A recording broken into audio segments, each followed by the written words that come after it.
Passons maintenant à l'indicateur 10 du référentiel national qualité.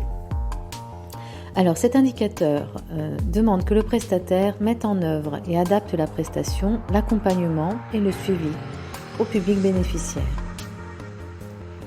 En attendu, donc, la prestation doit être adaptée aux situations et au profil des bénéficiaires, tant en termes de contenu, outils et méthodes, que dans l'accompagnement et le suivi, avec les durées, l'emploi du temps et l'adaptation des rythmes.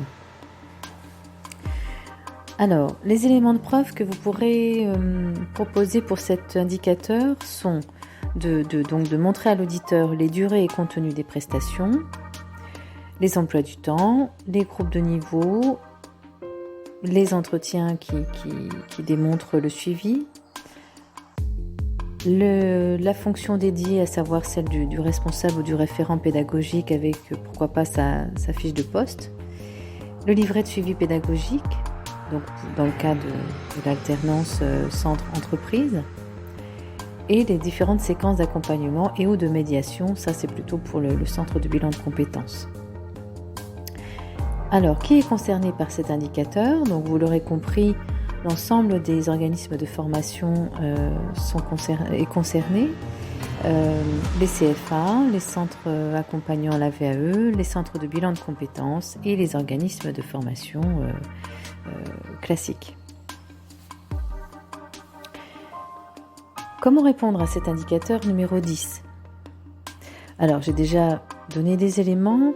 Là, c'est vraiment tout ce qui va permettre de décrire, là on entre vraiment dans l'ingénierie pédagogique, tout ce qui va décrire les phases de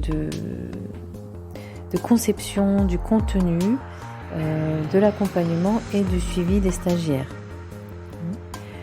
Donc, effectivement, on nous donne des précisions pour les obligations spécifiques.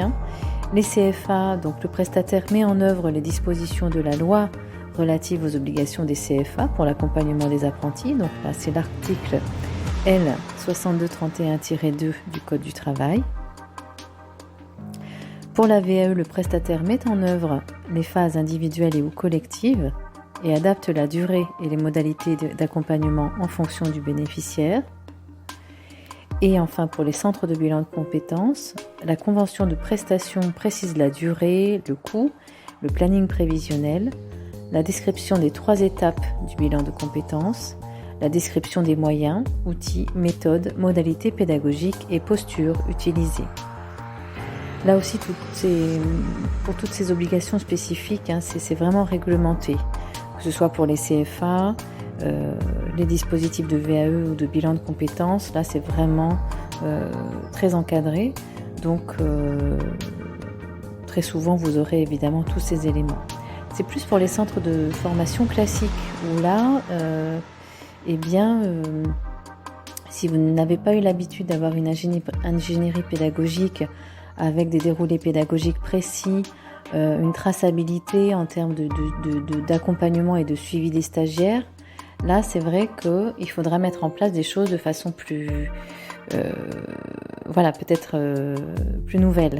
Voilà, ça sera peut-être plus compliqué pour vous, mais ceci dit, ça se fait très bien. Là, nous sommes en fait dans vraiment le suivi, de démontrer le suivi pédagogique, les différentes phases. Encore une fois, on se reporte au critère numéro 3, modalité d'accueil, d'accompagnement et de suivi et d'évaluation. Donc là, on est vraiment dans tout ce qui va pouvoir démontrer, que ce soit en termes de planification, de fonctions dédiées, tout ce qui est mis en œuvre pour suivre et accompagner les stagiaires.